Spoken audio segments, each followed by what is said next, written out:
Hello everybody, my name is Shatnos, and today we have likely to be the greatest patch ever created.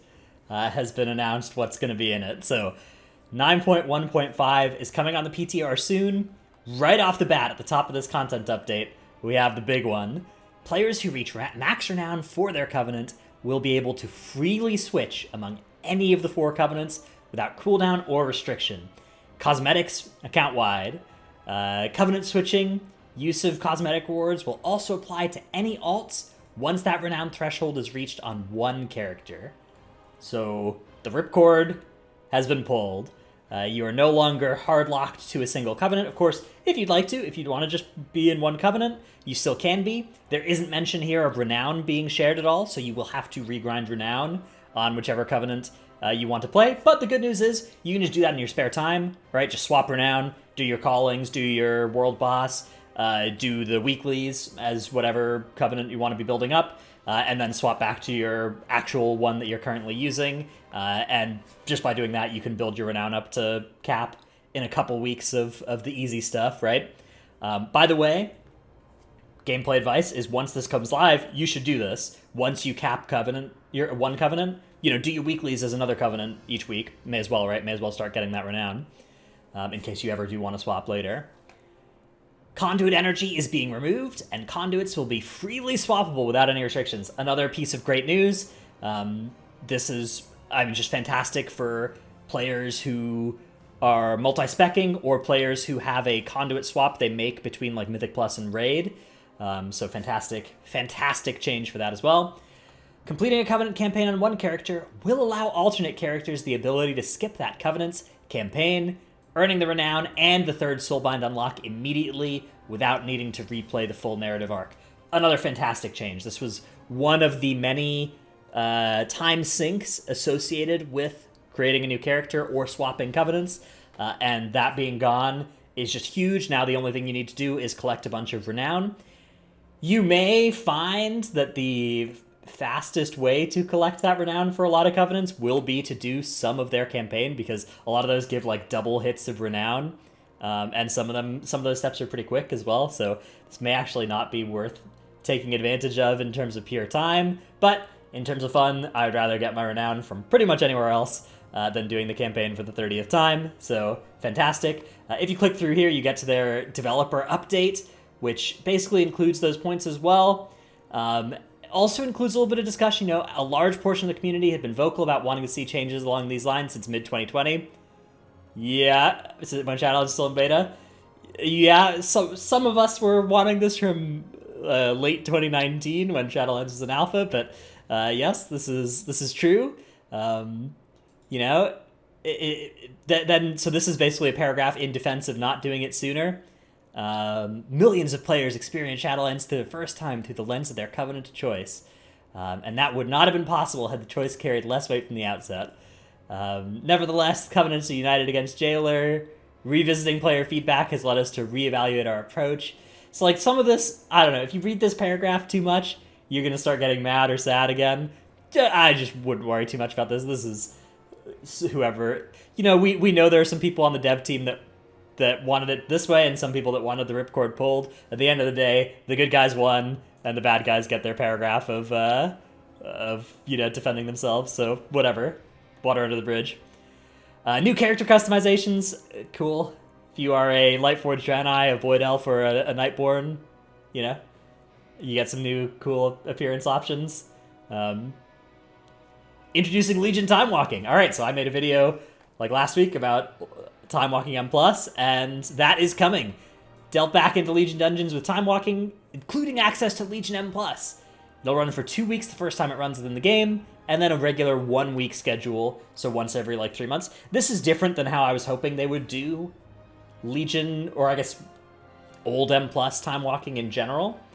I was hoping that they would consider bringing back a dungeon or two for a whole season, so we would get time to learn it and time to really optimize it. This instead is going to be that kind of, for a week or two, it'll be fun and you'll go do some M+ and Legion maybe. Maybe there'll be IO for it as well, and there'll be a cool rush to see who can get the highest Legion IO in a week.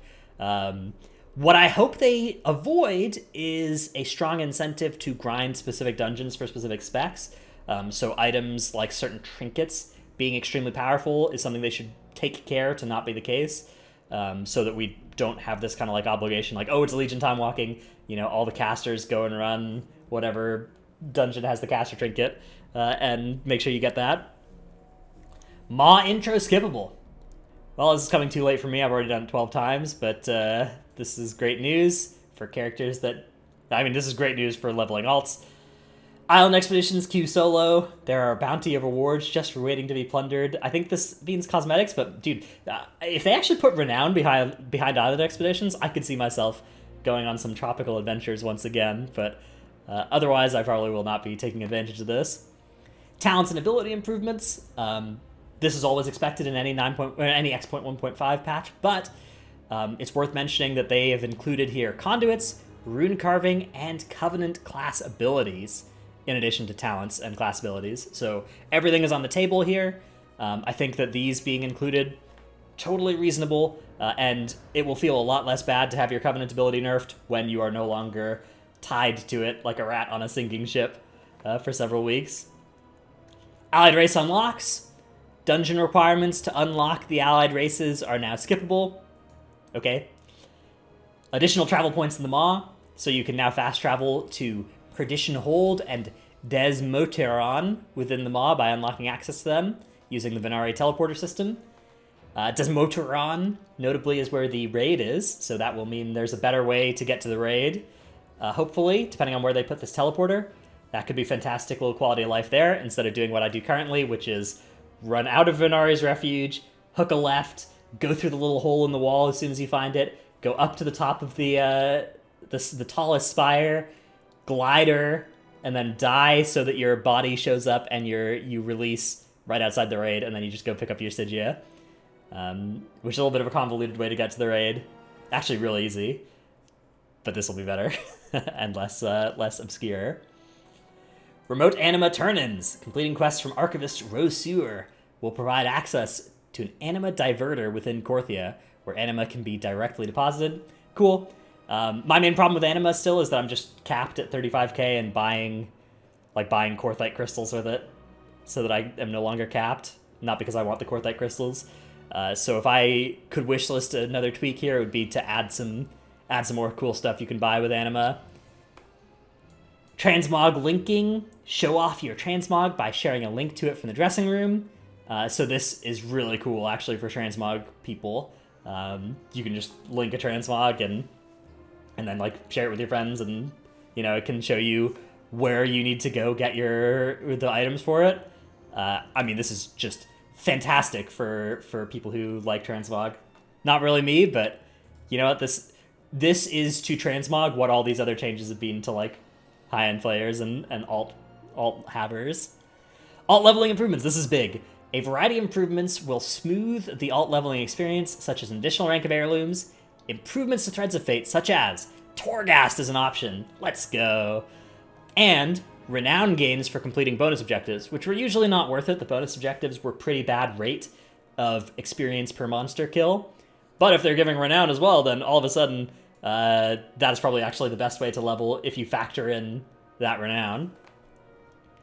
PvP gear power adjustments. Low eye level PvP gear will now scale to a higher item level in PvP situations than before, so combatants and challengers will be less disadvantaged against rivals and duelists in the arena. Perfect. I am always a fan of not being as far behind when you are on entry-level PvP gear, because you already probably suck relative to the duelists, and it is nice to not be in a situation where you have to crazily outplay people in order to have a chance of winning. Rune carving recipes, drop rates to 100%. This is good.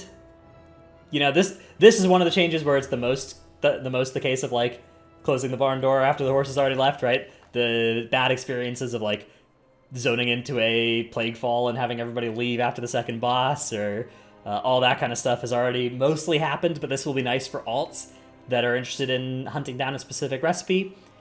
There are still some recipes that are a pain to acquire that will be a problem for your alt, like going and doing Stone Legion Generals for a recipe, but the nice thing is, like, if there's only 1 or 2 of these really annoying things to do on your alt, it's a lot less daunting than if there are 8 or 9.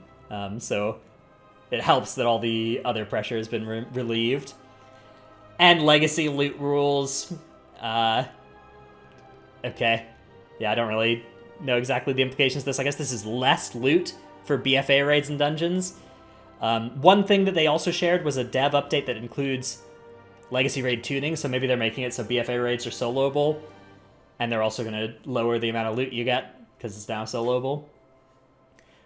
In addition, so this is something they tweeted out, it has some other cool stuff in it that wasn't mentioned in the content update, such as legendary item recycling. Should be interesting to see exactly how that's implemented. If this is done nicely, it will be good for pretty much everybody, because a lot of people now have like a crit verse cloak that they'd rather be a crit haste cloak, and this could be fantastic for that. Also, classic, SSC and Tempest Keep coming out soon. Wonderful news for classic gamers. I don't know. All in all, this is like one of those posts that somebody tweets as just like a unrealistic wish list, and they like bait people into thinking it's real, and it's not actually real, but this actually is real. This is crazy. The amount of good stuff coming in here. There are going to be people who, in the comments, or already have commented something dumb about like how this is actually bad, or how this just goes to show, the bad things happening at Blizzard needed to happen for this to happen or whatever. Those are extremely dumb, frigid takes that anybody who has those opinions, they've just proven that there's literally no thing that Blizzard can do that will, ever... They will never have an input and then think about what they're going to respond and then have an interesting output. They're literally just whatever input you feed them, the output's going to be something dumb about Blizzard being bad. If your takeaway from these changes is Blizzard bad, I don't know what to tell you, but your opinion is not interesting. It's the same regardless of what they do. This is all it's all great. One thing that's missing from this is any change to how Shards of Domination are acquired, especially for alts. So the big takeaway from this is if you are gearing up an alt or something, prepping an alt, don't focus on this other stuff, right? Don't focus on Covenant Campaign and stuff, unless, you can still do that if you want to play it in the next month or so. That's probably still worth doing. But long term, the thing that is going to gate you the hardest on your alts is going to be sockets, conduits, and shards. So do those, and don't worry about this other stuff, because the other stuff is getting fixed for you. So that's the takeaway from this gameplay-wise, if you're looking for how to optimize, knowing that this is coming. This is by far the best set of changes I've ever seen in my life. This patch will go down as the time that they made the game good again. I'm telling you, this is all the stuff that we were hoping to see. There's obviously AoE cap is absent from this, but changing something like that mid expansion was wishful thinking, I think. And if they revisit that in patch 10.0, that expansion will be better for it, but I think the ship has sailed on that in Shadowlands, and I think with these changes, the expansion can still have a tremendous amount of fun. I personally am planning to play the game a whole heck of a lot more with this change announced than I was before, so yeah, this is just great. Hope you liked the video. Hope you found this interesting. If there's anything I missed, there's a lot of stuff announced here. Do let me know in the comments as well what you're most excited for, if there's anything that I didn't touch on that is worth mentioning. And yeah, thanks everybody for watching. See you in the next one. Bye.